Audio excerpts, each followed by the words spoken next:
Hello, everyone. Welcome back to another episode of 100 Yards in Context. I'm Artie. I'm joined with Cam, Hayden, Dalen. Special episode today. Today we are talking about our top 100 big board. It's already been released, but we're going to officially cover it on the channel. We're going to talk about some of our top 10 players at our respective positions in this class. And we're just going to really just have a good time talking ball today. But before we get into it, how's everyone doing? Doing well. Didn't burn my eyes out on the eclipse. How about everybody else? Oh my god. I forgot that even happened. Shoot. I mean, I was honestly looking stupid, looking up at the sky like, I see the sky. Like, damn near going to go blind. It definitely, like, the way to describe it was like, all right, so you know how Apple be messing with your brightness, and it's like, bro, your phone is so low, and you keep, like, wanting to turn it up, and it's like, bro, why is my phone so low? Like, I can't see nothing on my phone.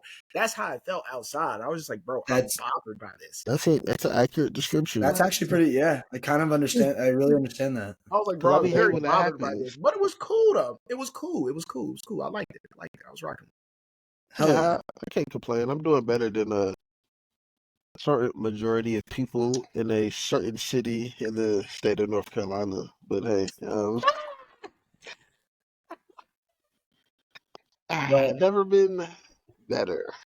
Bro, all my friends here are NC State fans, and I went over and watched the game with them, and I just, with like 3 minutes left, you knew where it was going. Like, well, NC State deserved to lose, by the way. I'm a Carolina fan, but NC State deserved to lose, by the way. They have been talking so greasy, and I'm just like, for what? There's North Carolina, there's Duke, there's Wake Forest, and then there's NC State. Like, you guys aren't anything. To be fair, I ain't gonna lie. Everybody's been talking shit to me, and I make it further than all of y'all. Talking shit back. I don't care. That's fair, yeah. What's the point? But what's the point of talking when next year you're gonna be 8-23? This is supposed to be our year. That's fair. Well, that's fair. That's fair. But at the end of the day, like, I'll give them props to talk for a bit because they did get Final Four. Like, that's obviously not an easy thing to do. But yeah, just waiting on future NFL prospect DJ to stop lying to himself. That's all. I mean, he clearly believes that he's an NBA player, which, shout out to him. But if you ever want to, learn the technical side of playing offensive tackle, just come on down. This team will probably take you down and get your kick slide ready. Put that basketball down and learn how to kick slide. You're a natural, bro. You're a natural. Get your kick step down, and you're gonna be a first rounder. Oh God! It is that time. It is time to talk about our top 100 big board. Obviously presented by the Fomis Art NFL Scouting Department. I'm gonna read the first 25 players from that board. Obviously, number one, retaining his spot is Caleb Williams, quarterback from Southern California. Sorry, USC. At least you know. At least you know who the real USC is. So proud of you. No. You walked into it. Too late.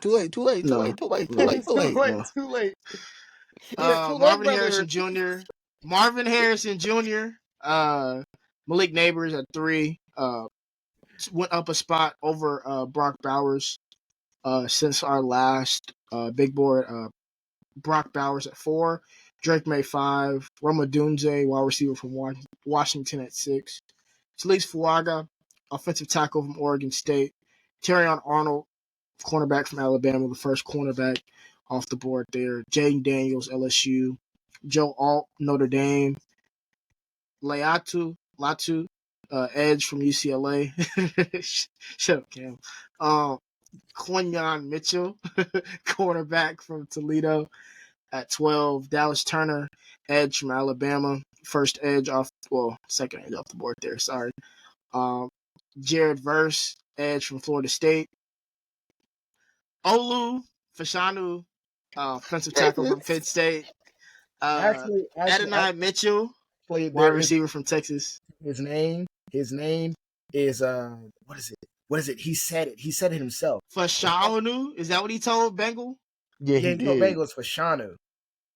I think he said Fashanu, or it's not. It's Fashanu. It's What is either it? Fashanu or I Fashanu. I think it's the first one you said for Shotun. I think that's what Fashanu? he said. Okay. I think that's what he said Yeah. in Bengals DMs. Yeah. Yeah.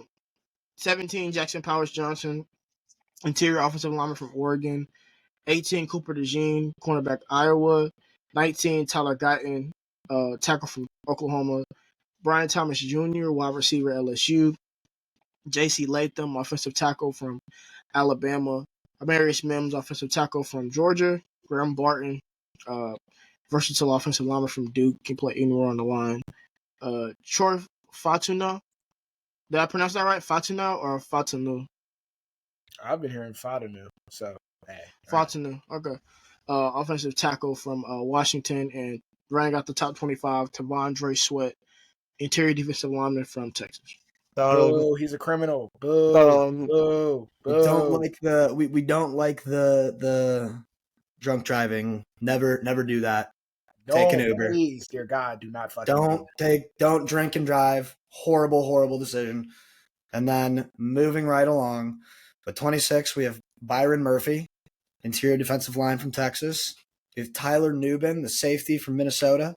Woo. Nate Wiggins, cornerback from Clemson. Chop Clemson. Robinson, edge from Penn State. Ennis Rakestraw Jr., the cornerback from Missouri.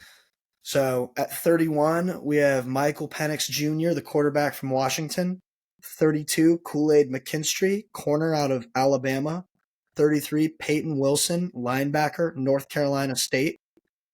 34, we have TJ Tampa, the cornerback from Iowa State. 35, Troy Franklin, wide receiver, Oregon State, or Oregon, not Oregon State. Zach Frazier, interior offensive line, West Virginia. Roman Wilson's our 37th ranked player, the wide receiver from Michigan. 38 is Braden Fisk, interior defensive line from Florida State. 39 is John Newton, the interior defensive line from Illinois. 40, Lad McConkey, the wide receiver out of Georgia. 41, Jatavian Sanders, tight end out of Texas. 42, J.J. McCarthy, QB out of Michigan. 43, Kingsley Suamatia, OT out of BYU. Every time I don't. Kamari Lassiter, 44. Suamatea, right? Suamatea. Kingsley Suamatea. I'm sorry, dog. I didn't mean to fuck No, up you're your straight. name. You're straight.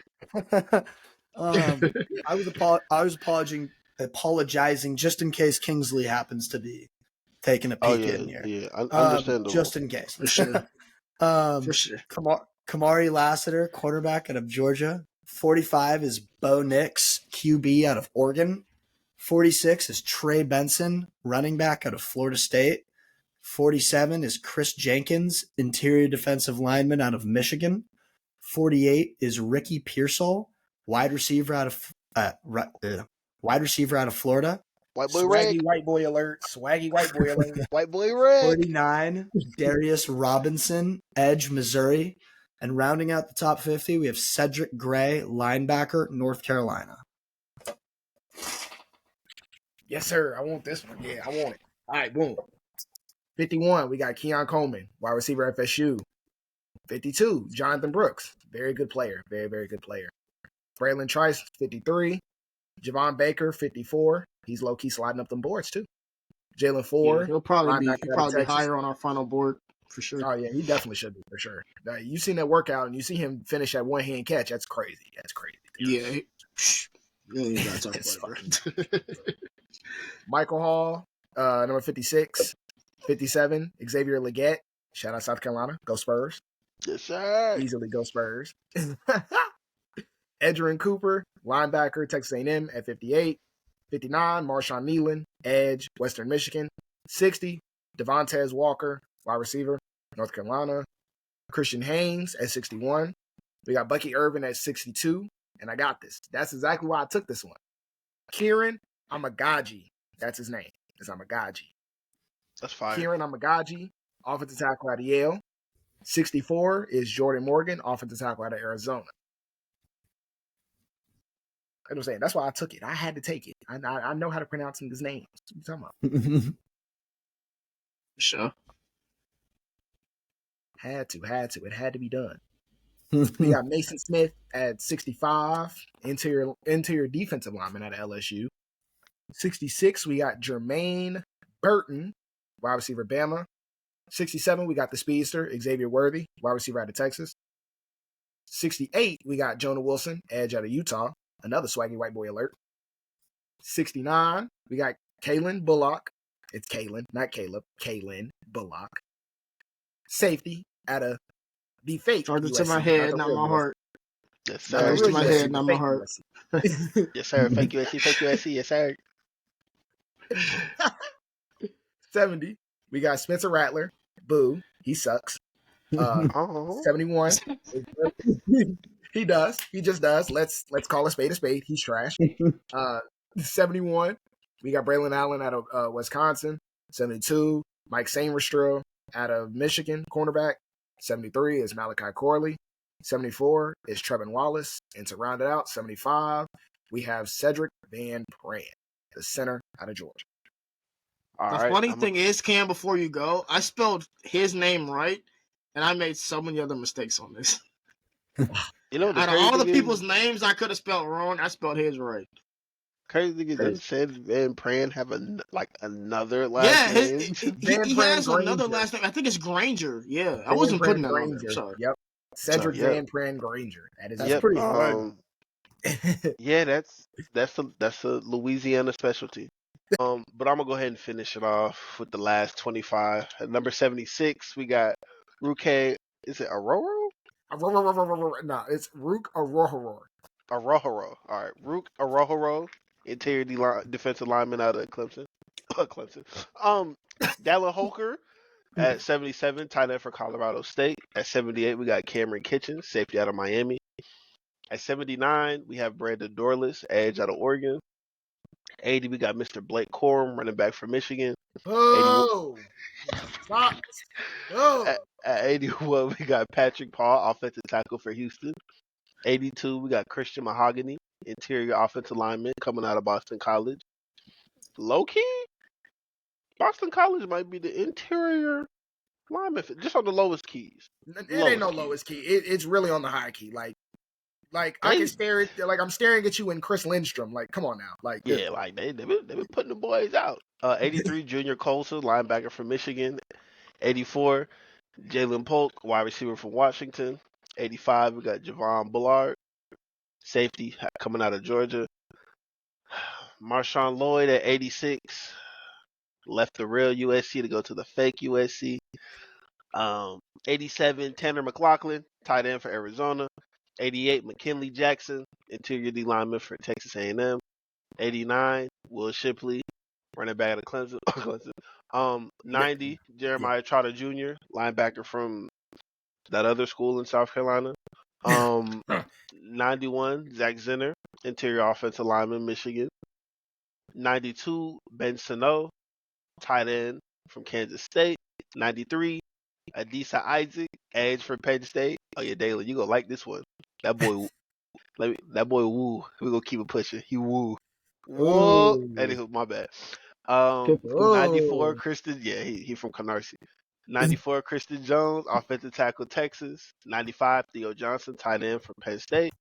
96, Malik Washington, wide receiver, Virginia. Gwinnett legend. 97, Jacob Cowan, wide receiver, Arizona. 98, Jalen McMillan, wide receiver, Washington. 99, Tyler Davis, interior D lineman from that orange school, I guess. And then number 100, Brandon Rice, wide receiver from University of Southern California. I think we know his dad.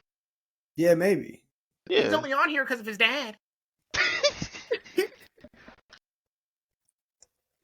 There's a lot of things that I can say about Brandon Rice, and that's not one of them. He's definitely on the first dad. He's a very, very talented player. So I'm gonna go ahead and 6-0. get into my top 10s. I do quarterbacks, running backs, wide receivers here. So I'm gonna go ahead and get into my top 10s for each, and I'm gonna start off with the quarterbacks because It's probably the best position I evaluate, like no cocky shit, and it's probably the most fun position to talk about. This nigga got a So tight end obviously, on here. Ah. Ah.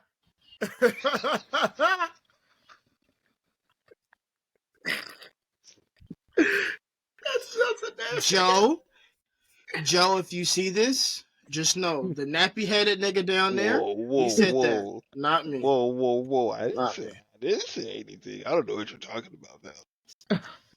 We're gonna start from the bottom. Joe Milton the third, quarterback from Tennessee, really barely cracked, my top 10. I currently have a 7th round grade on him. I believe that Joe Milton is one of those talented like projects that needs like a lot of development and to improve a lot of things before he can be deemed like a truly capable NFL backup. Like I don't even think he's a backup right now in the NFL. But Boo, forget what you're talking about. He has a cannon. He has a cannon. Forget what you're talking about. He has a cannon. He has a cannon, but he can't make throws from 10 to 20 yards. Accurate. Don't care. Boo, 70 yards. Overrated.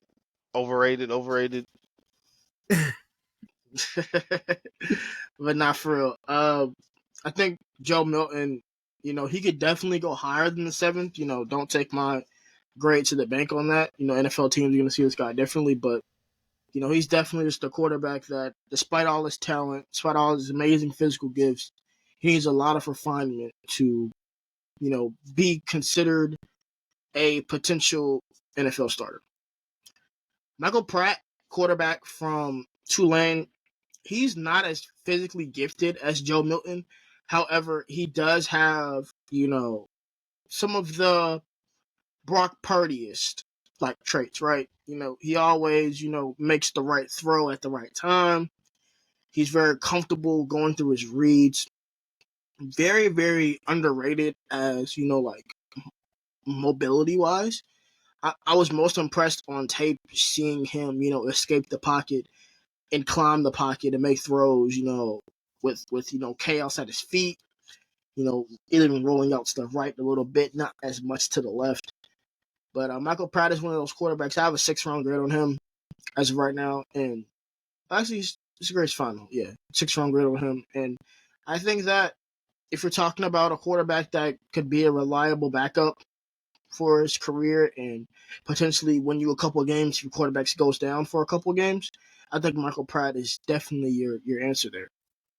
Sam Hartman, quarterback from Notre Dame, someone who me and Burner have famously adored throughout his college career as a quarterback, but again, in a loaded class, and him being as Dalen would say, an old fart, it's really tough to imagine that he could really get any higher than this, right?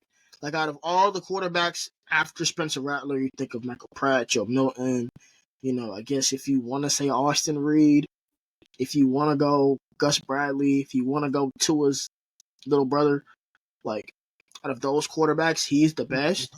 Talia? But yeah, it's a rough quarterback class after, Sam Hartman. But I believe he's the best out of that group. But at the end of the day, just does not have the arm strength and the accuracy to really, see the development of him being a, starting level quarterback. But again, definitely could be someone that could learn from your starter and potentially become a very, very valuable backup. He's a scrub. Go Cards. He's a scrub. That cannot be said for Spencer Rattler. Spencer Rattler is one of the biggest wild cards in this entire draft. Spencer Rattler, the former number 1 overall recruit in his class, former QB1, quarterback star, former Oklahoma Sooner, transfers to South Carolina after, the whole fiasco with Caleb Williams taking the spot and everything and how that got handled. Goes to South Carolina. Goes to South Carolina, plays SEC ball for 2 years. And to be frank, Cam can tell you as a South Carolina fan, there was a lot of good moments and good tape from Spencer Rattler. This year specifically, he really showed his ability to push the ball downfield. I think him and Xavier Legette had a really nice rapport, and they really helped out each other a lot. And Spencer Rattler, out of the quarterbacks outside of this top 6 that we're going to talk about here in a second, I think Spencer Rattler has that potential to be, a starter in the league, right? Do I think he's going to be a starter day one or, year one? No.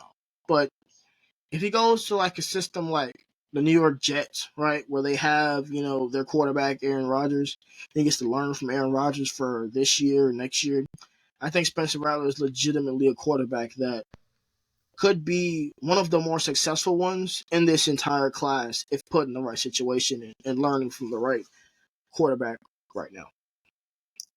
Getting into the top 6 that everyone consistently talks about, Bo Nix from Oregon, right?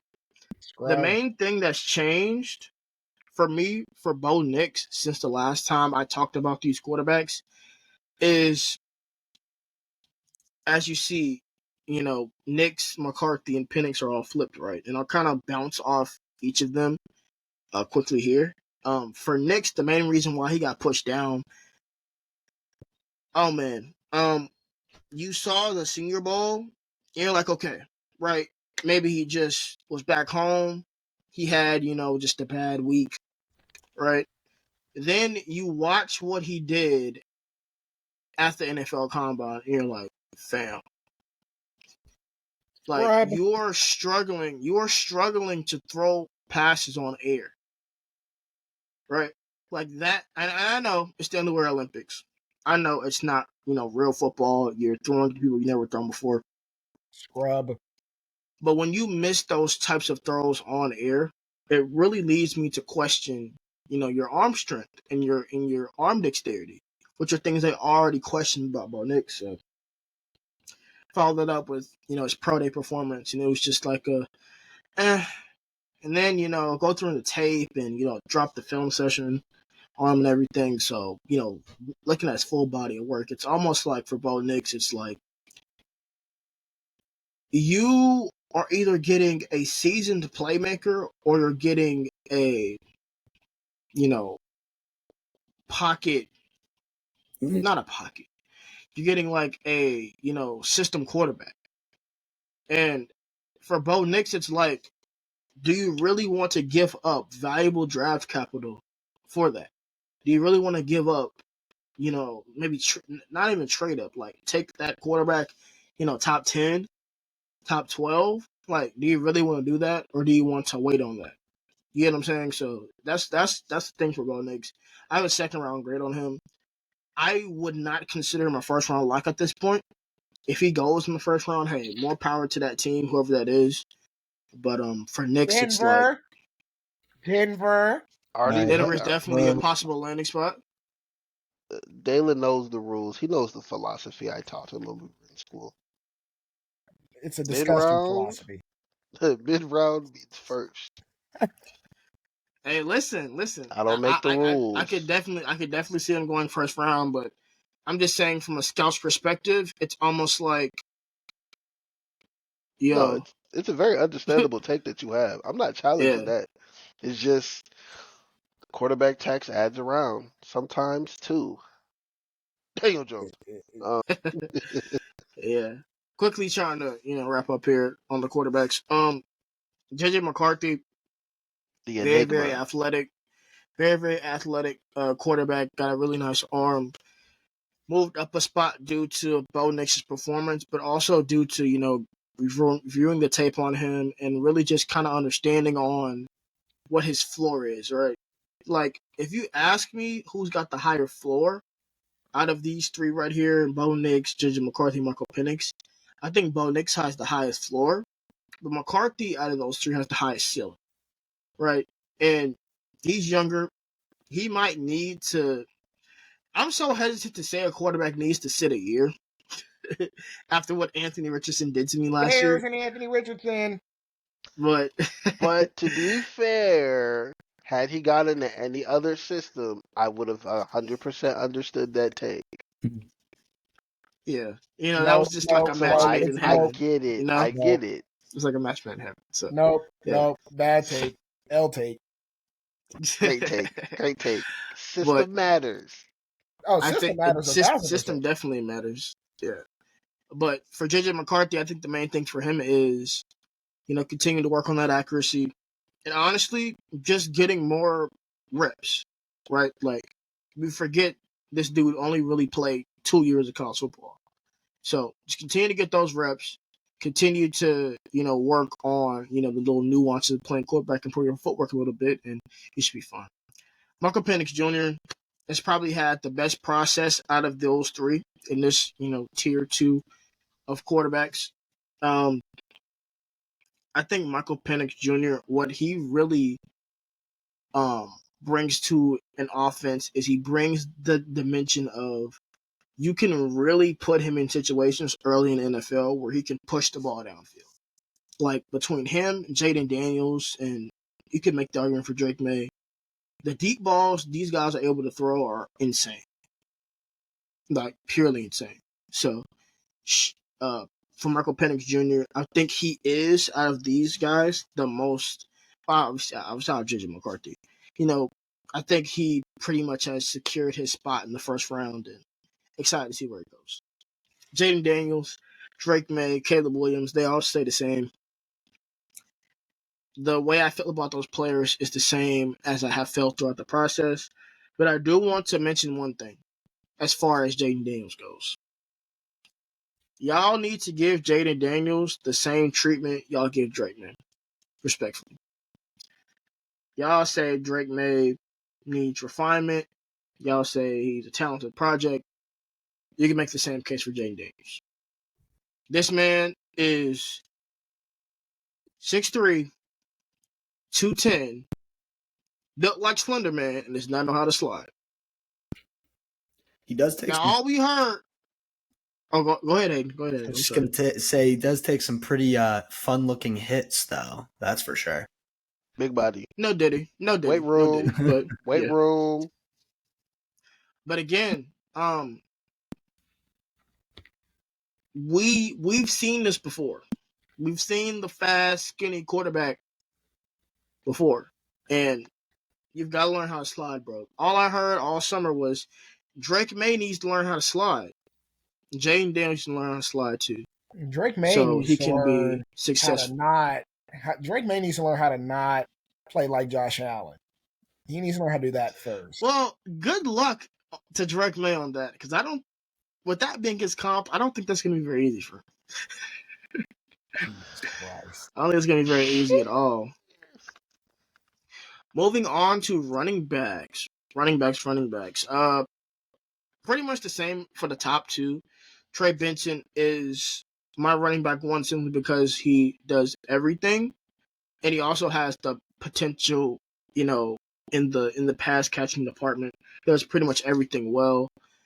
Jonathan Brooks, I have gotten through all of Jonathan Brooks' tape, and I gotta be honest. If Jonathan Brooks did not tear his ACL, these two could easily be flipped, you guys. Like, Jonathan Brooks is a very, very talented runner. I love his patience. He's probably got the best patience in his class.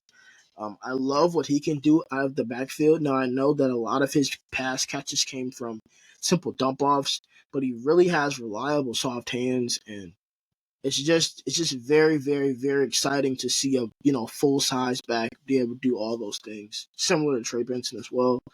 Hope that ACL injury, is able to be, correctly healed from year one, because whoever drives him will probably need to rely on him year one. So, yeah, just thoughts and prayers to Jonathan Brooks on that, and wish him the best recovery. But as I already said, no movement at the top, really, when it comes to running backs. Big change here at 3. Bucky Irving is my new running back 3. The main reason why Bucky Irving rose and Braylon Allen fell is going to sound funny, but it's athletic testing. For Braylon Allen's size, I thought that he would be a better athlete. And it's funny because Bucky Irving didn't test that great as an athlete for himself. But again, when it comes to Bucky Irving, the tape, in my opinion, is so good, specifically in catching the football, that I literally don't care what kind of athlete he is. There is no one on this planet that can tell me that Bucky Irving, the athlete, is the same as the Bucky Irving, that 2023 tape player.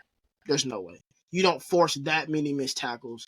You don't make that many defenders fall on their face and not be athletic. Sorry. I understand his game is more quickness than speed, and honestly, that's all he needs in the NFL. He's very sudden.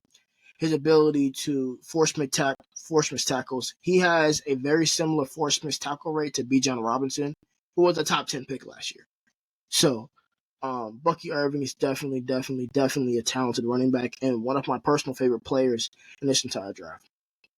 Braylon Allen took a little bit of a dip because of his athletic testing, but that throwback style running back who can get you the tough yards, also offers some pass catching potential, but at the same time, it's more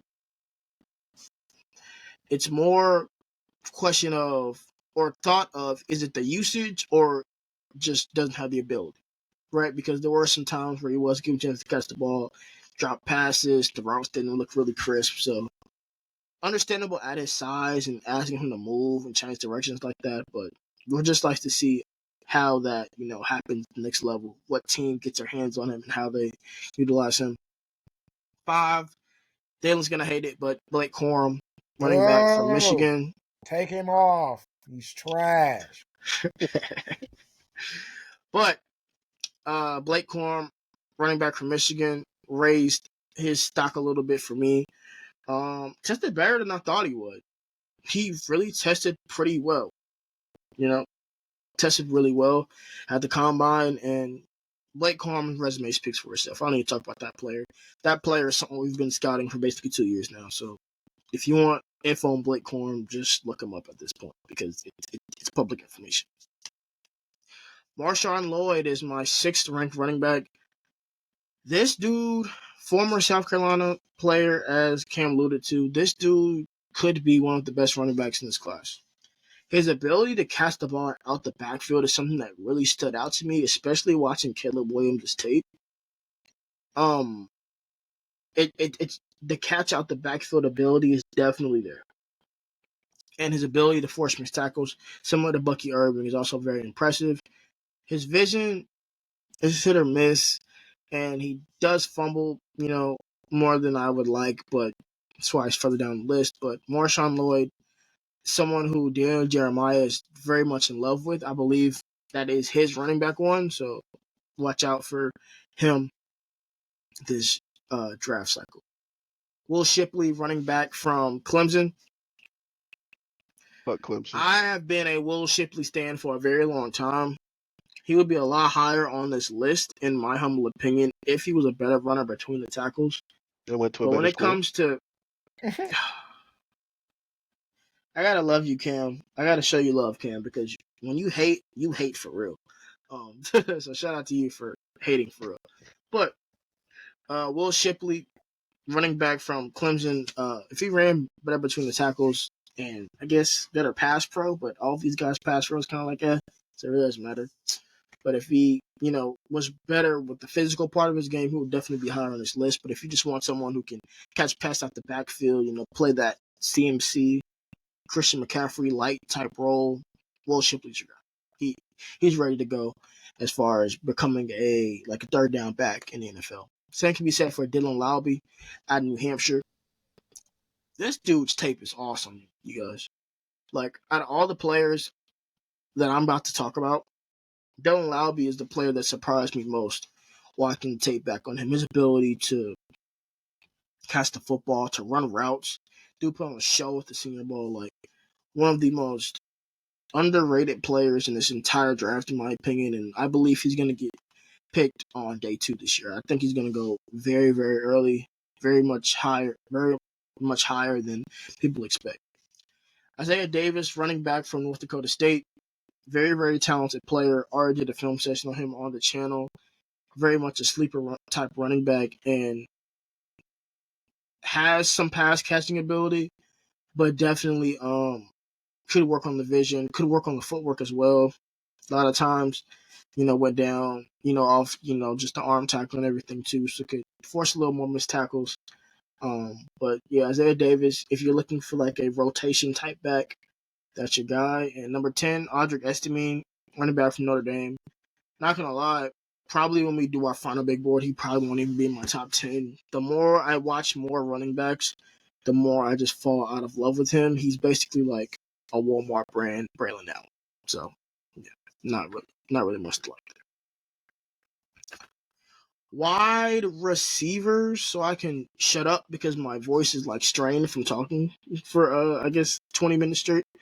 Marvin Harrison Jr. obviously number one, obviously, but Malik Neighbors is very very close to him. I'm not gonna lie to you guys. Like Malik Neighbors here, Marvin Harrison Jr. here, like they're in the same tier for me. Malik Neighbors is absolutely an outstanding player, and so is Rome Odunze, wide receiver from Washington. Rome isn't in their tier, but he's one of the best receivers in his class, and in my opinion, if he gets to 9, like the Chicago Bears should pick him to pair with Caleb Williams to create, one of the best offenses in the NFL. Number 4, Adonai Mitchell, wide receiver from Texas. Number 5, Brian Thomas Jr., wide receiver from LSU. The other one that Jayden Daniels had the luxury of throwing to. Troy Franklin, wide receiver 6, hasn't changed. Wide receiver 7, Roman Wilson from Michigan, one of the other biggest risers for me on, my wide receiver list. He's been really just on fire, with how he finished the season, how strong he finished the season through the Senior Bowl, great combine, good pro day workout. Like Roman Wilson, just stock up, definitely, worthy of the top. What was it, top 40? Yeah, top 40, top 35, whatever it was ranking that we gave him for our top 100. And just an awesome player. You can utilize him out the slot, utilize him like as the, motion guy, get him involved in jet sweeps, reverses, all that. Like, dude is just an outstanding wide receiver who can come in and contribute right away for you. Same can be said for Ladd McConkey. Similar type of player, a little bit of a better route runner, but doesn't offer the yak that Roman Wilson does, and isn't as fast. With the ball in his hands. Ricky Pearsall's just a dog. Like Ricky Pearsall's just a dog, 6'1". His ability to run as fast as he does, and his ability to just make unreal catches, like one of the best catches the football, especially like the back shoulder throw. And Keon Coleman's had a really, really interesting draft process. For me personally, when we first started this back in December, had him as like wide receiver 4, now he's more wide receiver 10, but don't fret. Like, obviously, receivers like Receiver Worthy, receivers like, what's another people got high on?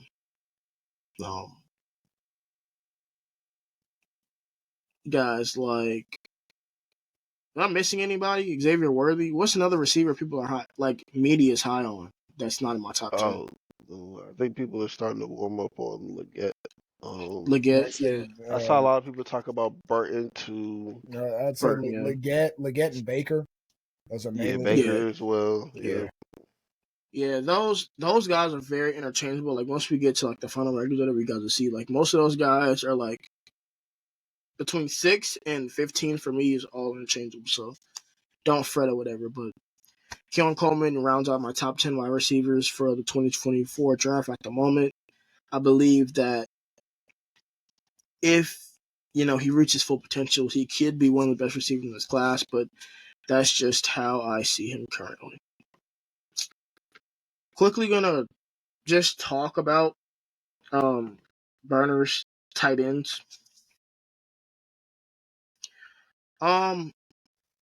His rankings pretty much haven't changed, but a tight end that's grown on him is Tanner McLaughlin, tight end from Arizona. Very, very talented young player. Like his ability to stretch the field. He's more of a slender body tight end, but his ability to be the seam move tight end is what basically, impresses Hunter the most. about him. Quickly going over offensive line before we hand it over to Hayden for interior defensive lineman. Offensive line, the biggest thing when it comes to offensive line for us is, obviously Fuaga was our tackle one before.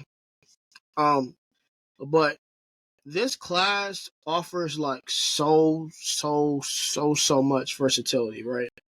Like Graham Barton, interior offensive lineman from Duke, really talented player, played left tackle last year, but honestly could play any spot on the line.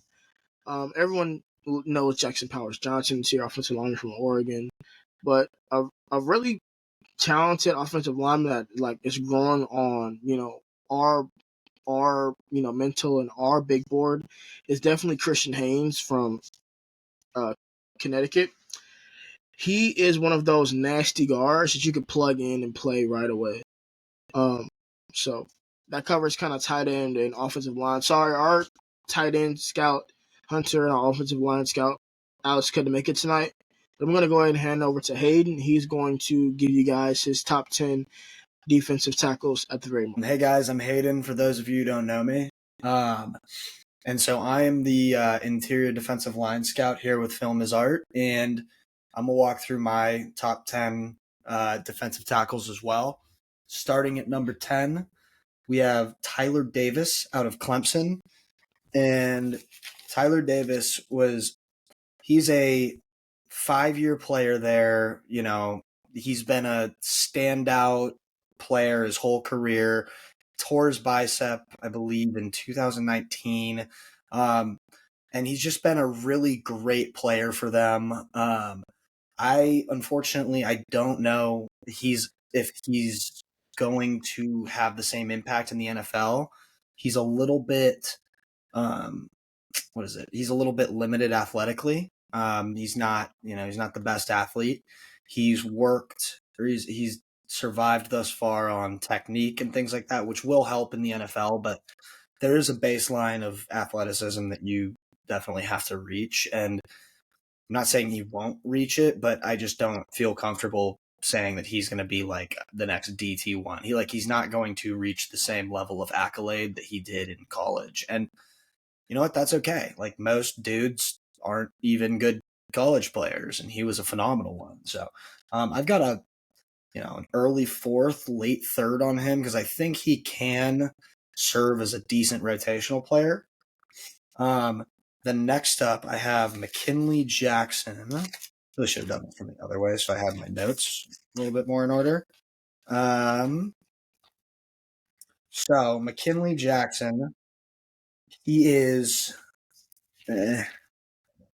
So he's got active hands. He's explosive with a high motor, and he uses good hand placement. The issue is he's exclusively a vertical athlete. He's got shorter arms, and he's inconsistent. And then there's some balance issues as well. So he is someone who is kind of like Tyler Davis. You know what he's going to be. He's going to be a rotational player. McKinley Jackson could be a rotational player, or he could end up, developing a little bit, getting a little bit better with his balance, things like that, some technique. And so he could end up being a, starter full time, but it's not going to be right away. Rook or Horo is my DT8. And I've got I had a 3rd round grade on McKinley Jackson. Rook Horo out of Clemson it's kind of funny because he's like the opposite of Tyler Davis. And I noticed that Clemson and LSU both kind of have this with Mason Smith and Mekhi Wingo and Tyler Davis and Rook. But so Rook, so he actually moved to the U.S. when he was 9 from Nigeria. And as a junior in college or in high school, that was his first time playing football. And then he got a scholarship to Clemson. The dude he is an unnatural athlete. Like, there's a play I can let me find in our Florida State tape that we have on him. just like after this pod or something, you guys should go. It's at 3:48. There's a pulling guard coming around the back of the line, and Rook literally just fucking stiff arms him and like puts him in the ground so fucking hard. Like the dude's upper back was the first thing to hit the ground. It was hysterical. I literally watched it like 4 times. I was like, I need to just write that down. That's perfect. That's perfect long arm tape. Dude, DT. so nice. He's got like 33 and a half, 34 inch arms. Like he is. Oh, yeah. He's a maniac. No. Yeah. I knew that. Yeah. I remember, like I said, like you. I'm actually happy you brought up the whole backstory of him moving to US at 9 and not playing football. Dude, well, I mean, it just shows that he just literally made it because he is a like physical monster. Like he's an athletic beast. Like the dude's just like a different tier of athlete. He just doesn't really know how to play football yet. And that's understandable. He's only played for 4 years, 5 years, and he's doing well. So I really like Rook. I think that he's going to go late second, but he could definitely go early second if somebody's like, if a D tackle coach or a D line coach is in the ear of the head coach and the GM, like, dude, give him to me. Like, we can make something work. I could see it happening. So then with my DT7, I have Mason Smith, who is like I compared Tyler Davis and Rook to Makai Wingo and Mason Smith, respectively. Mason Smith is like Rook. I'd just say he's bigger. He's a little bit more technical, but I'd say less freakishly athletic. Still a very, very good player, just really huge. And he tore an ACL in 2022, I believe. So he's still kind of getting back to form. So then I got a second round grade on him as well. So then my DT6 is Michael Hall Jr. out of Ohio State. I've got a mid-second round grade on him. And honestly, like, the best way I could describe Michael Hall Jr.'s tape is like when I was watching it, it was like kind of boring. And that's not like a negative thing. It's just like it was, he was a little inconsistent, but like when he would hit or like when he would win his reps, it would just look effortless. Like there were times he would easily, like 2 moves, like 1 quick step, like alt's ass would be on the ground. Like the dude is really, really young too. He's like 20. So I think Michael Hall has a huge ceiling. He's got a pretty relatively safe floor too. I mean, you're going to get a good defensive tackle either way, but like he could be a surprise. Like he could be the one out of this class that like is the best defensive tackle. And I'd be like, it would make sense to me. So I really like him. So I've got a second round grade on him. At defensive tackle 5, I have Chris Jenkins out of Michigan. And I really loved Chris Jenkins. I thought he was just athletic. He was just fluid. He used his arms well. He never felt like the one necessarily making the tackles, but he was always in the right, or most of the time in the right position. He would be he's a very good cleanup defensive tackle. I think he's going to, he's got good technique and good athleticism. He's going to be a long-time NFL player, I think. So DT4, this is where things start to get a little spicy. I have Jer'Jon Newton from Illinois. And I know that, he's DT1 or 2 for most people. And I have him ranked this low mainly because he is very, very inconsistent down to down. And he honestly needs to develop a lot of technique across the board. When I was watching his film, I continued to get the impression that he was out athleting people. And dude, fair, it's worked. And for most of his life, you are a superior athlete. You can out athlete people. It's just at this point, you really want to see something that's a little bit more, maybe signature is a good way to put it, because like, you know, I don't know.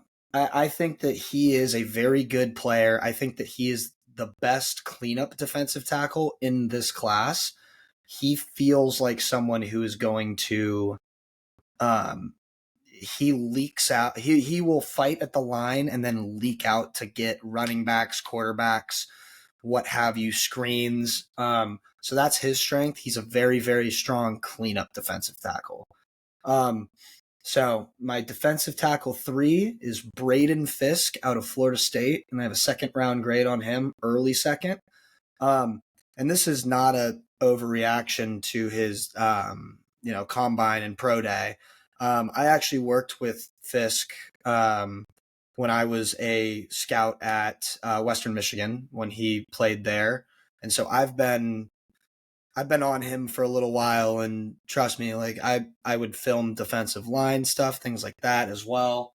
Just all hands on deck. But anyways, literally the dude, he plays with a different level of, and it's a combination of speed, of like quickness, of strength and violence, and I really value that, and I just don't think it's a very rare trait now. I don't think there's as many violent defensive tackles anymore, and I really like, if we're picking for the Chargers early second and I had the choice between Fisk or Newton, I would take Fisk, and this is why I came to this, like I need to have him ranked over him.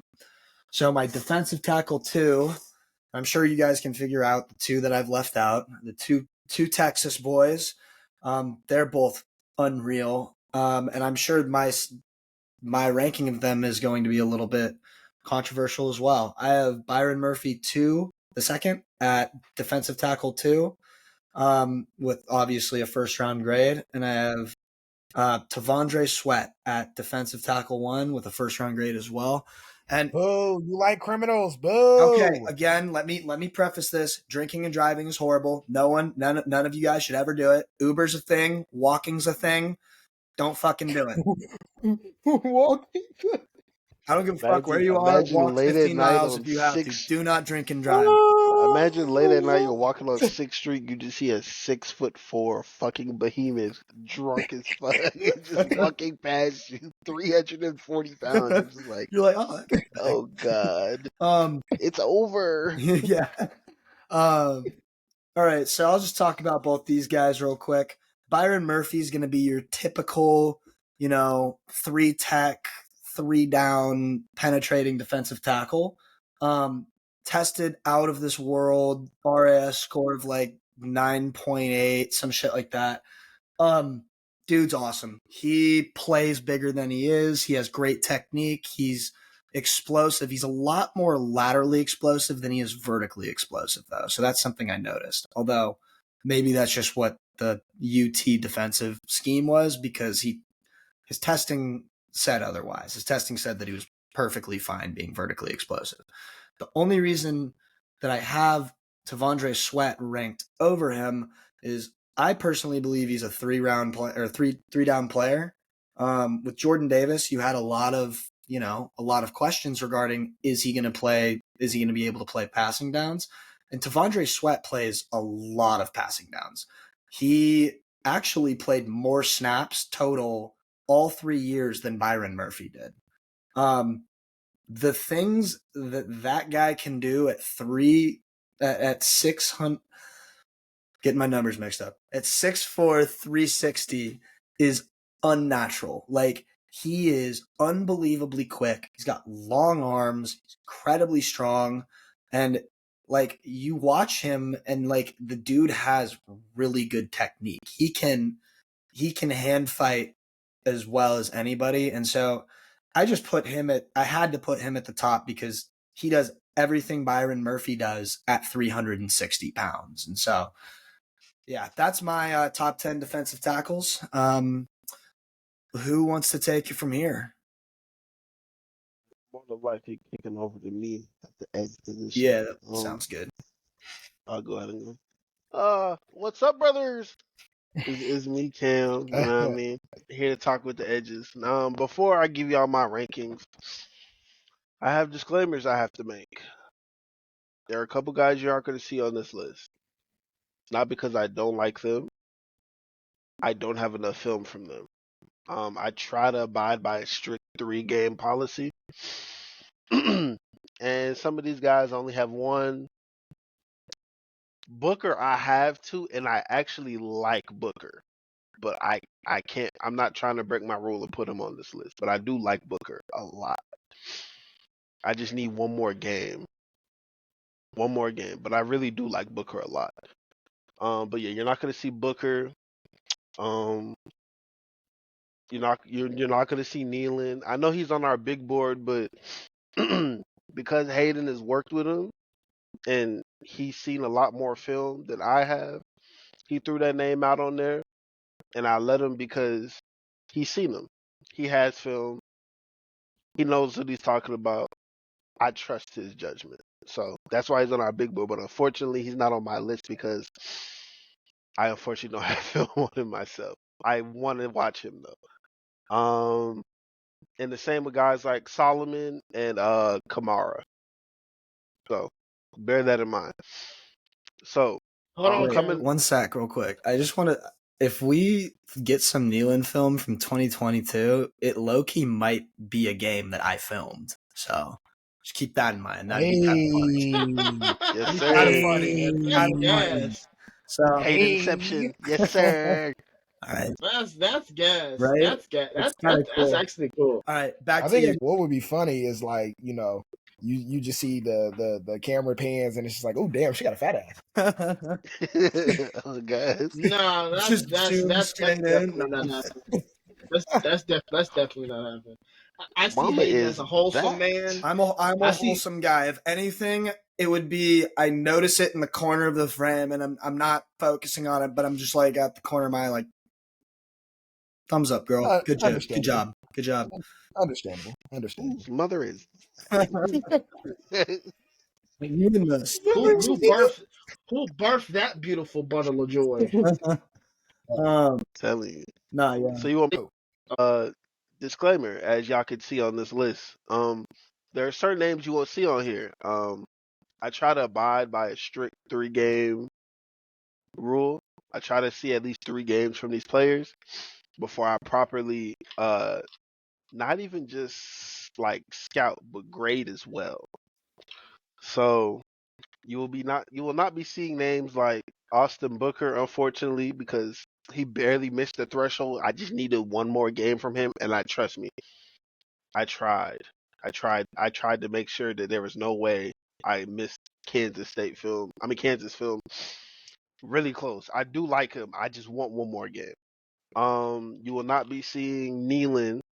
The reason why he's on our big board and not on my list is because Hayden has worked with him, and I trust his view and how he looks at him. Because let's be honest, D tackle in what do Western Michigan run? They run a 3-4 or they run a 4-3? They would switch it up. They had Fisk. Oh, so they did both. Yeah, they had Okay. Fisk playing at they had him playing nose tackle sometimes. They had Nealon at nose tackle. They were All right, mixed it up. enough. It was gross. Don't make me mad. Oh, yeah. Enough. It's Enough. Yeah, that's some. You guys are bullies. That's not fair. It was great. Well, we That's had not some fair. injuries and shit, so that's why they had to mix people around and get like different personnel in different places. But it wasn't fun. Bullies. Enough. Do not make me mad. Do But not. yeah, Enough. Nealon. I trust Hayden's, description of Nealon. He watched him up close multiple times on the field, so that's the reason why it's on our big board and not on here. You will not be seeing Solomon and you will not be seeing Kamara because I don't have enough. I have watched them, but hey, it is what it is. Now, starting at number 10, I have Mr. Jonah Ellis, edge for Utah. I really like Jonah Ellis. So, for people who remember my original ranking, they're going to be like, damn, Jonah Ellis fell from 5 to 10, so you must not it's not that. It's just the way I view him is for his size, because he's like 6'3". They might give him 6'3", maybe 6'2.5". He's probably about like 240, 250. And do I think that really is a detriment to him? No, he can rush the hell out of the passer. I've seen him win in a lot of different ways. He has a great he has a great skill set of moves. Like he has multiple ways to beat you to get to your QB. I just feel like he's not gonna go higher than guys like who, even though I haven't got to them, but I just feel like I know he's not gonna go higher than a guy like Kamara. I feel like teams would rather have a guy like Kamara who they're around the same size and Kamara's a lot more juiced up. So that's kind of why I view him in that kind of light. But he's a really experienced and technical pass rusher. He's really good. I mean, Utah did their damnedest to make sure he's featured a lot on it. I mean, he moves around so much, so you could rush him from anywhere. He was lined up at nose, rushing centers. He was lined up in the 5. He was lined up 9. He was lined up everywhere. They just wanted to get the best advantage possible, and he can do that for you. So that's part of the reason why, yes, he dropped a lot, but I couldn't keep him off the list because I do like that a lot. Now, Dorless for a lot of people is going to be a little conflicting because he's a little bit on the heavier side, and a lot of people don't know whether he's going to kick inside full time or kick outside to edge. I think he has a chance to stay at edge. He's surprising with the amount of moves that he has at his size. And Oregon lined him up everywhere a lot too. And he did a fairly good job. Now, if I start seeing more and more evidence that he'll more than likely just kick inside full time, I'll happily take him off the list. But I do like the skill set he has with rushing passers. So I think you could see him as a round 3, round 4 pick. I don't know if I said Ellis's, but yeah, I'll probably say starting off round 4. Adisa Isaac. So Adisa Isaac is opposite of number 4 on this list, Chop Robinson. Adisa Isaac is a very long and lanky end, because I think they ran a regular 4.3. Yeah, they ran the traditional. So yeah, he's a really long and lanky, strong side DN. And does he have things to work on? Yes, I know he's a little bit older, and if I'm not mistaken, I believe he's coming off of an injury from the year prior. Granted, I didn't really feel like it hampered him a lot. I think he still has decent tape, and for his size, a lot of teams are still gonna like that, and they're gonna be more than willing to draft him. So I have about a round 3 grade on Adisa Isaac as well. I like some of the things he was doing on tape. He has a nice skill set of moves too as well. I think he's kind of underrated because I feel like there's a lot of untapped potential with him, even for him being a little bit older. I think he's like 23, 24ish, but I think he can provide a lot to whatever team drafts him, and I'm gonna hit him with like a round 3, 4ish grade, like 3/4 grade. Braylon Trice, the guy the guy that people have pretty much seen me as kind of be pretty much maligned on. And I figured out what it was. I had to go back and I had to watch his 22 film first. And that's when sometimes. Yeah, and that's when I understood, okay, this is why people had him where he was at. Because yeah, if you put on that 2022 Oregon film, as our guy already put me on to, once we got some more access to it, he looked unblockable. Now, I don't know what the big difference was from 22 to 23. I don't know if they asked him to put on more weight. because I don't know what he played in in 22. I don't know if he was dealing with injury, but Trice is somebody where I think situation with every player matters a lot because for a guy his size, I mean, he was listed at 274, I believe, so 275 pretty much. For whatever weird reason, he struggled a lot against power. Like you could sometimes see him get manhandled on a regular basis, which would kind of throw you off because he's not little. He's 6'4", 275. Like, for example, Chop Robinson. I mean, I know they said he's probably. I think when he weighed, I know like his listed weight in college was like 240 or whatever. He's probably playing at like 230. Yeah, Chop has some times where he gets handled, and he does get pancaked. But I feel like with Trice, it's a little different, and I have a problem with his hand usage because it's not that he doesn't use it; it's how inconsistent he is with his hand usage that gives me a problem.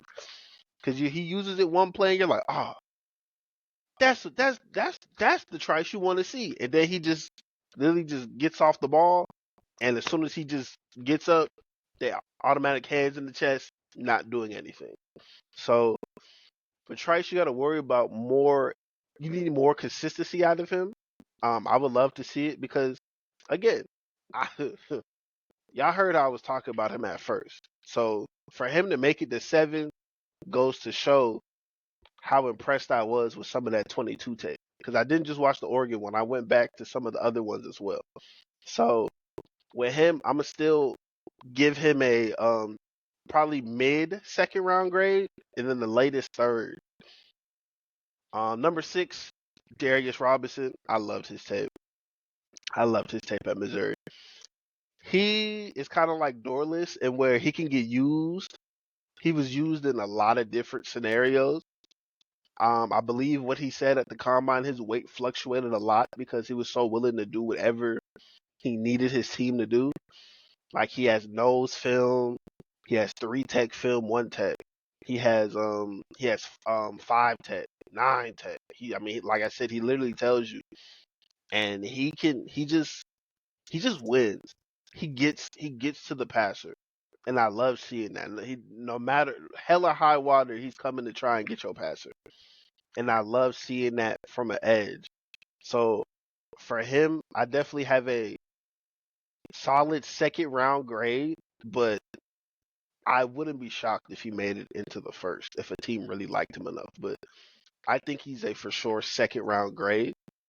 Going to number 5, another new addition to this list, Mr. Chris Bracewell. I loved his tape. He did a great job opposite of Dallas Turner.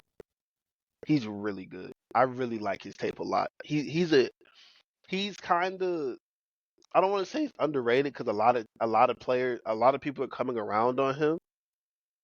But he did a lot of good things at Alabama that I love.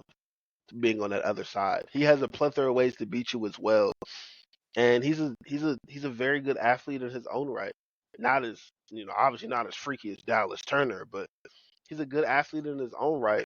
And obviously he's just like Darius Robinson before him. He's an SEC edge rusher, so you can do strength to power, get him with a nice little bull rush, or he can come through and hit you with a nice hand swipe. So I love the stuff that he put together on tape. And he's another guy where I could see him creep in at the back end of the first, but ultimately I feel like same with Darius Robinson, they're hard twos. I think they start, you start hearing about them going at the twos early, early second round. Now, my top 4 has clearly, actually no. Yeah, no, it did change. I just Oh no. I see how you did it. You accidentally swapped them. It's cool. We'll just talk through it. But Chop, I already talked to y'all about Chop. I like Chop. Yes, I know. I'm going a lot off his upside because I feel like he has great upside, and he gets to the right system. I think he'll be fine. Like, he does a lot of things on film where you're just like, fuck, I just love it. I like the intangibles. I just love it. And you could drop him back into coverage. He's a former linebacker.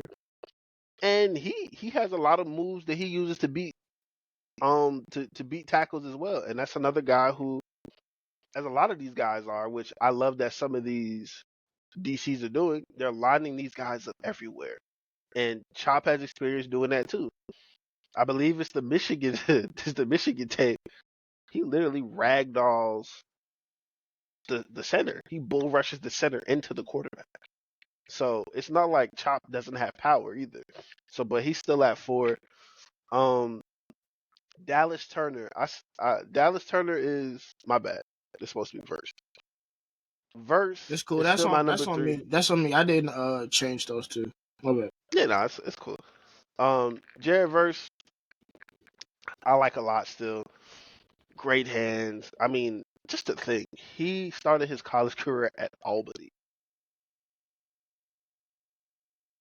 Another testament that if you can play, they'll find you. So, but Jerry Verse, him and Braden Fisk on that D line at Florida State, good God, they were causing issues. They were causing, so it's a shame what happened to them, and we didn't get to see them in the playoff. But my God, that film is some great film. Like Jared Verse is an exceptional athlete. He's a great rusher, and he's also pretty much everybody in these top 4. They're hardline first round picks for me. So he's another one where I don't see him on the board past 25. I don't see Jared Verse falling past 25. So Dallas Turner, for most people, this is edge number 1. Dallas Turner. He's pretty much expected to go top 10 at this point. A lot of people don't see him getting past Atlanta, and I understand why.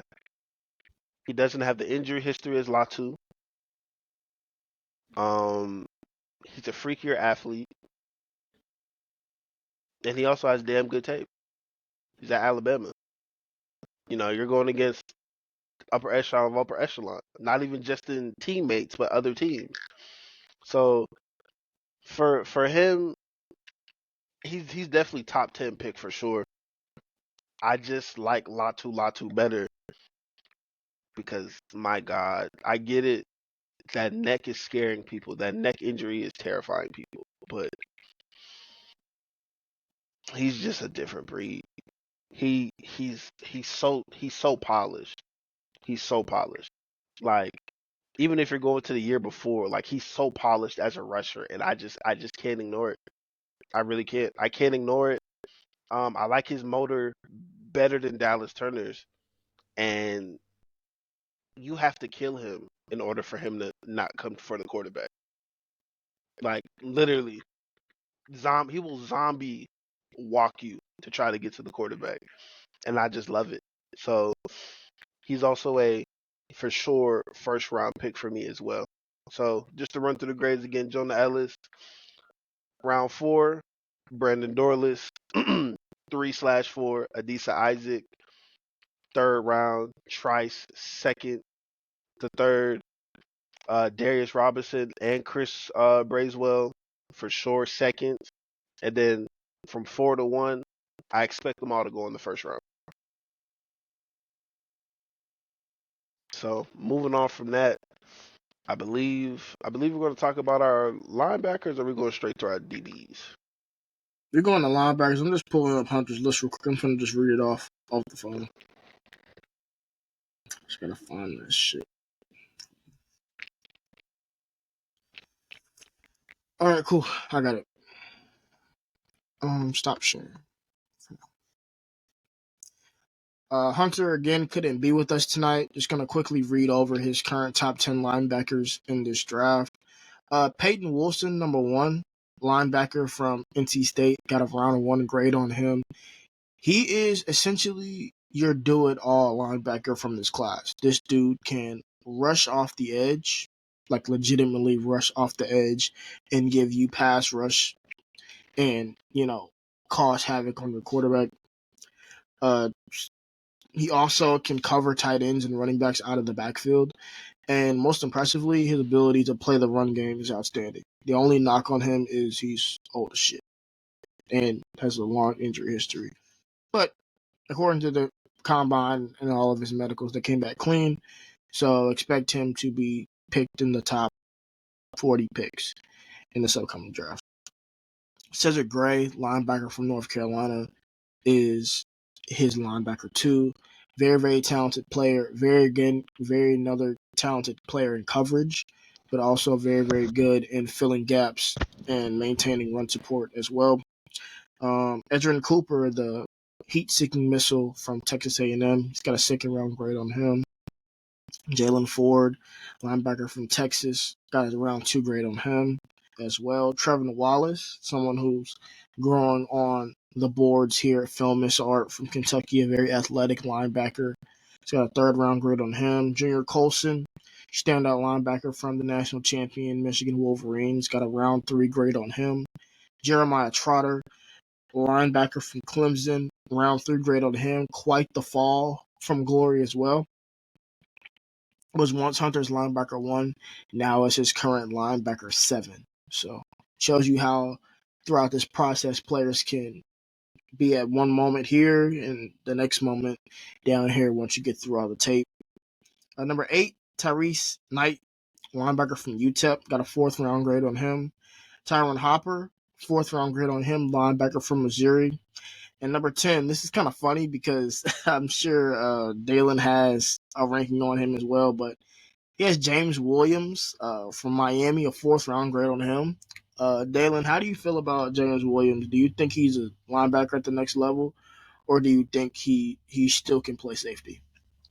I mean, he'll probably be kind of one of those like box hybrid safeties, probably mainly kind of that tight end stopper role. I wouldn't necessarily say like directly like Kyle Hamilton like, but kind of similar ish to that mode where he's going to be guarding a lot of tight ends. He'll probably guard a lot of running backs. He'll play nickel backer from he'll play nickel backer, kind of like that, just pseudo linebacker. Just think of what Dan Quinn was doing with the Cowboys ever since he's been there. Essentially, he'll just play that role. But yeah, I mean, I feel like he could stick it. He could do either or, honestly. It doesn't really matter. All right, fellas, it's time to start pushing some narratives. All right. Y'all know who I am. None more, none less. I introduced myself. Y'all know. Go back, go watch videos. Y'all should know. Anyway, we got the real positions. We got the real, we can talk about the real deal. The second most important position in football. Second hardest position in football. And that's cornerback. All right, so, I'll start from the bottom, work my way up. At cornerback 10, I have Max Melton. He's the smaller cornerback out of Rutgers. He's Melton's a solid player, to be honest. I like Melton a lot. He surprisingly, he's very good in like kind of that off coverage type of zone looks. He's very disruptive at the catch point, despite even with him being, a smaller player. The only, his only drawback might be he might be kind of a nickel only player. But again, the values of nickels are going up. Literally, they're going through the moon. Like, just look at Trent McDuffie. Look at, Mike Hilton, the Bengals. Look at him. Like, the values of nickels had a job forever because of what he does off a nickel blitz. Oh my God. Like, that brother literally got a bag off of nickel blitzing. Like, dude, playing nickel in the NFL is no longer a slight. It is the most important thing because these teams now are coming at you with 3-headed monsters at receiver. You got to learn how to look. You cannot. These teams will play. What's the game I like to call it? They will play find the scrub. They will absolutely play find the scrub. And if your nickel's the scrub, better be able to tackle too.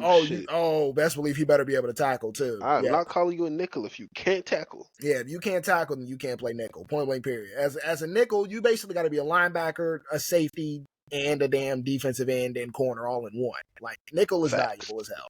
You have to be able to do it all. Which, moving up to number 9, Mike Sainristil.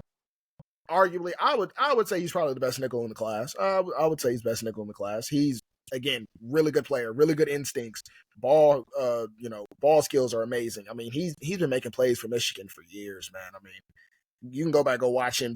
He's a stud. That dude's a stud. He's not afraid to tackle neither. I mean, literally his only downfall is God didn't make him a little taller.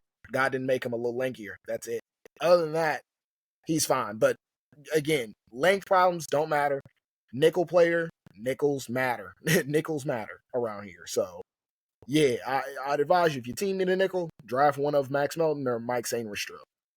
Number 8, we're going to a taller corner. We're going to TJ Tampa, cornerback out of Iowa State. TJ Tampa surprising. Like, when I first watched him, I was very surprised with like how well he moves despite being, a taller corner. He's about 6'2", 200 pounds, but he moves really, really well.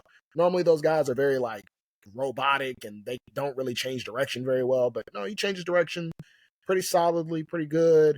Of course, it's not like to like a freaky level degree. He will probably on the next level struggle against those active, twitchy kind of receivers, those twitchy route runners, even the smaller guys.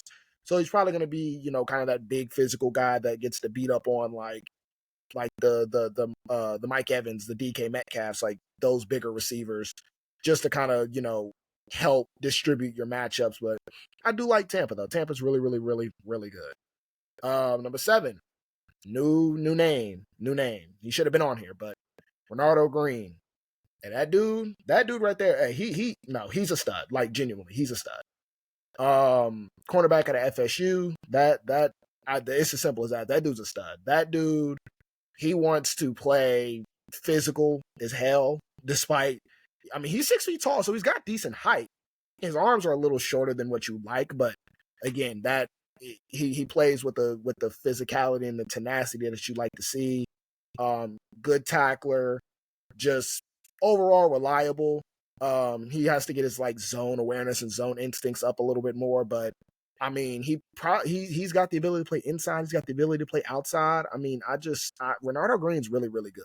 A lot of people, now there's some people I've been looking around. A lot of people, kind of waking up to him a little bit, but no, Renardo Green is seriously good. Like, seriously good. I think the highest I've seen him, actually, I think I might have seen him at CB3 or CB4 on somebody's ranking. So yeah, Renardo Green is really, really, really, really good.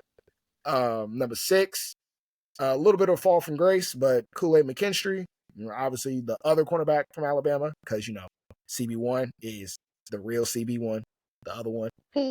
But Kool-Aid's not a bad player per se. He's not a bad player. Again, he's everything that you're looking for in a corner. He's got the height, he's got the length, just overall man-to-man sticky dude. And coming from that Saban system, that Nick Saban system is a complicated system to come from. And, that's literally like NFL style. That's an NFL style system. That's going to translate over. Like, he's not going to have trouble playing any type of coverages really, especially man coverage and communicating with the safeties and anything that basically people don't see on film or people that really don't notice, in terms of like knowing what to do, being comfortable in your responsibility. Kool-Aid's going to be very good at it. He'll be very, very good at it. So he won't have no issues there. The main issues with him is that boy needs to show some enthusiasm tackling. And normally I don't care about my DBs tackling. I personally don't. If you're not a safety, I don't care about your tackling. You need to be able to, I want you to at least try. Brother, try. Kool-Aid, you're not trying. I need you to try. Like, actually put some effort towards it. Not saying you gotta like boomstick.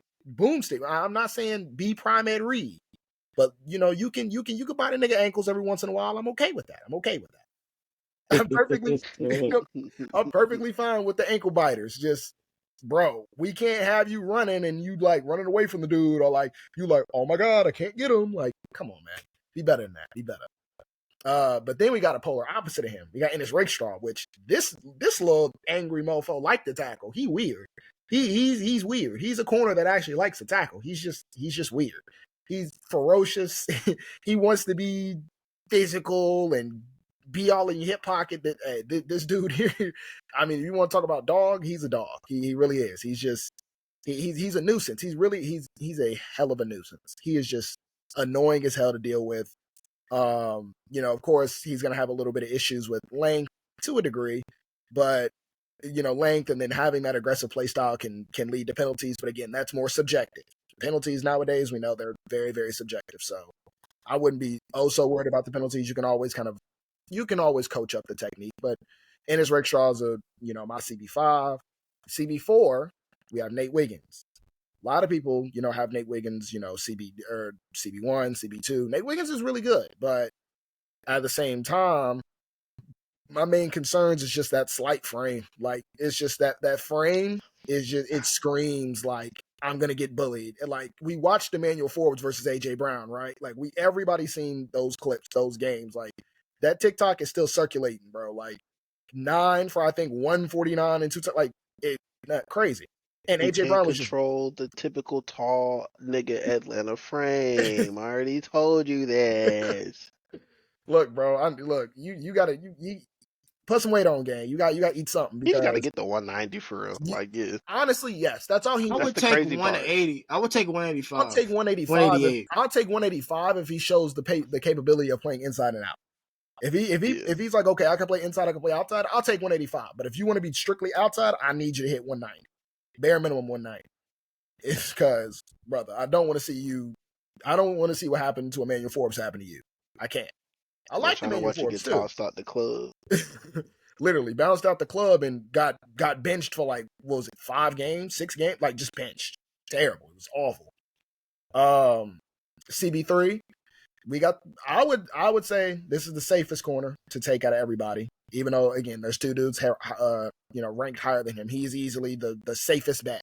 He's the safest bet. If you're looking for somebody with, a super high floor, maybe not like a crazy ceiling, but again, the floor is reliable. He's going to come in, be ready to play. Cooper DeJean, cornerback out of Iowa. As we're recording this, he just finished his little personal pro day, and the dude literally showed out. 4.43 40. I think it was 4.43, 4.44, 4.45, something like that. 38.5-inch vertical. Like, the dude's a freak. I mean, you look him up. I mean, the dude literally, he's a state winner in track. He runs like a 10.9 something in the 100. Pretty sure he won the hurdles in state too. Basketball, he's freaking good. Was it football? He was playing quarterback as well. Like, this dude is genuinely like an athlete. Iowa Jesus. Like, he's Iowa Jesus. Like, this dude, there's no questioning that. The dude is an athlete. Athletic ability wise, he's fine. Now, in terms of like, overall, obviously with him playing football, can he play corner? Can he play safety? He could play either or. He could play inside. He could play outside. Personally, I'm not gonna, debate it. I'm not against it. I'm not gonna say, oh well, I'm not gonna pull the white. There's no white corners in the league. I'm not pulling that. He can absolutely be a white corner in the league and play. He absolutely can.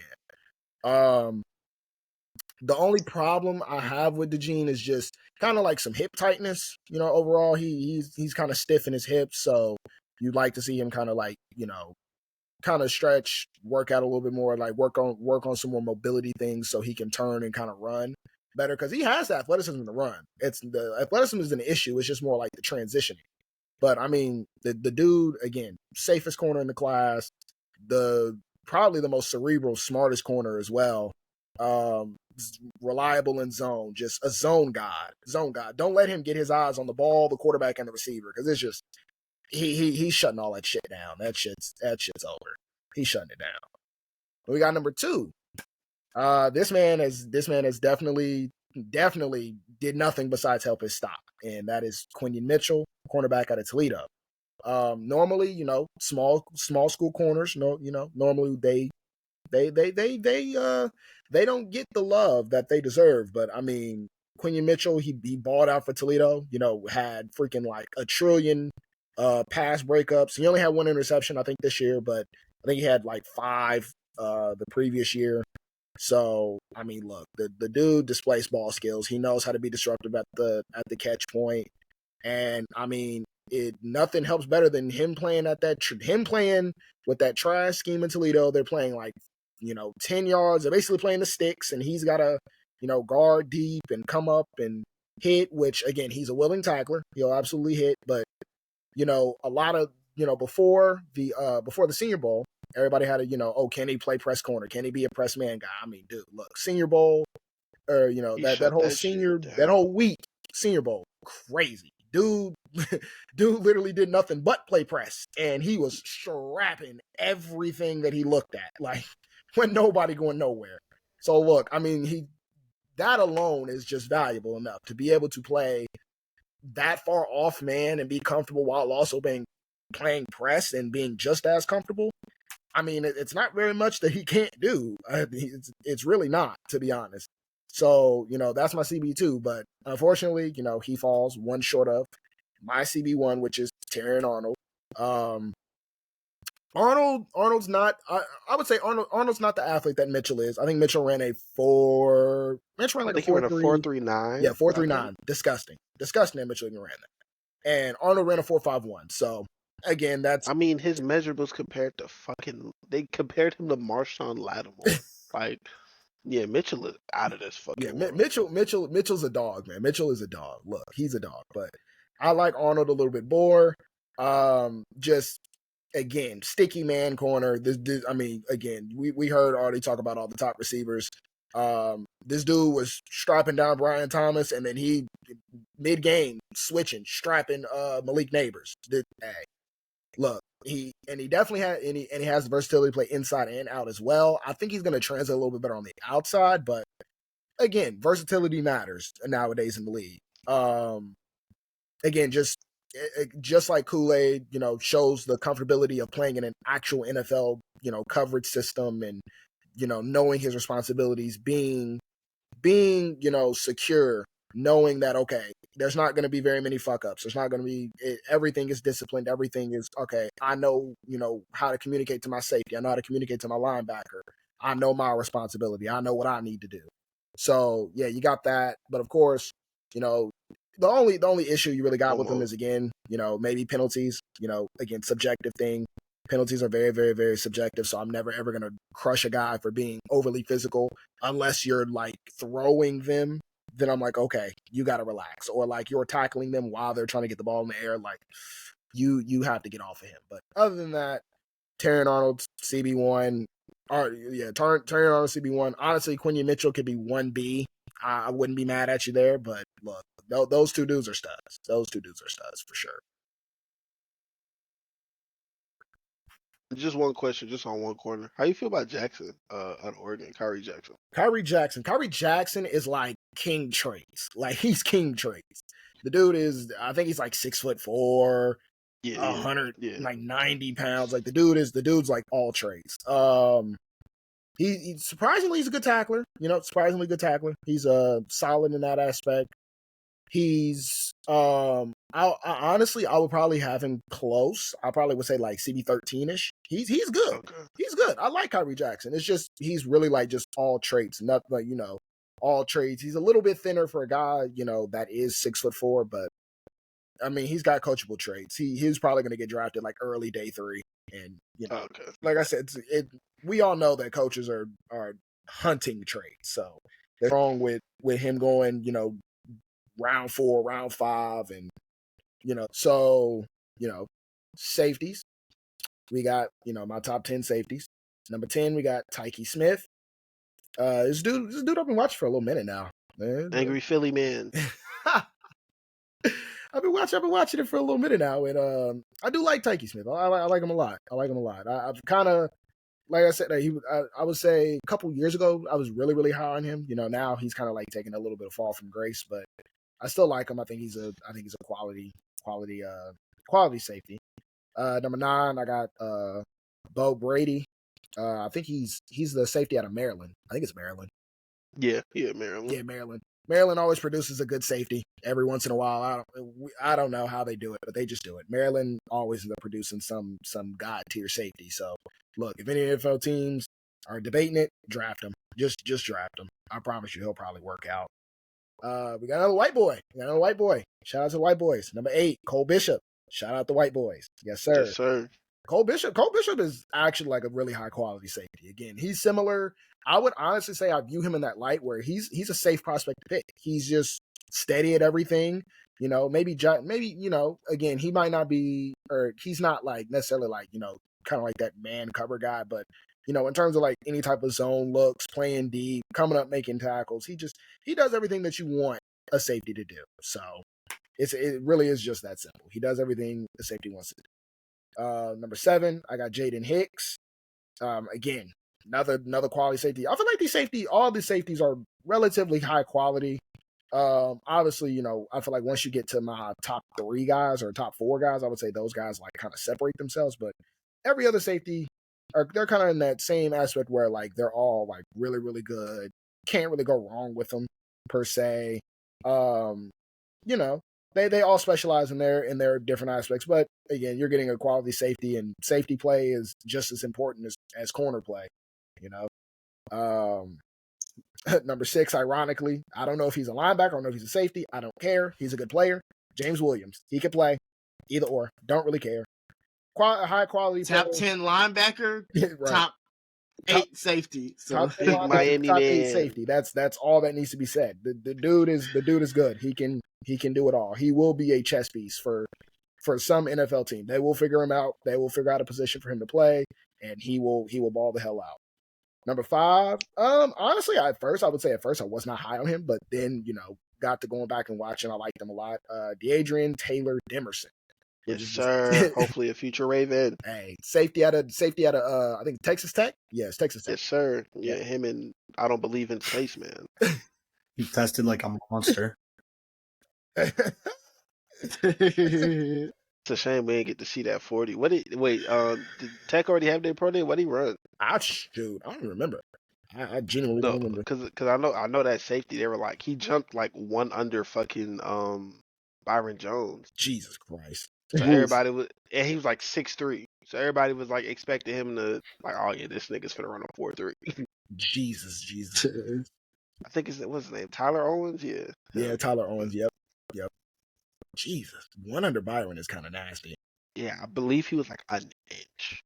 Like, oh shoot, I didn't realize. Dang. Okay, I forgot. I honestly forgot that De'Adrian Taylor ran 4.41, jumped a 38-inch vert, 10.3 broad.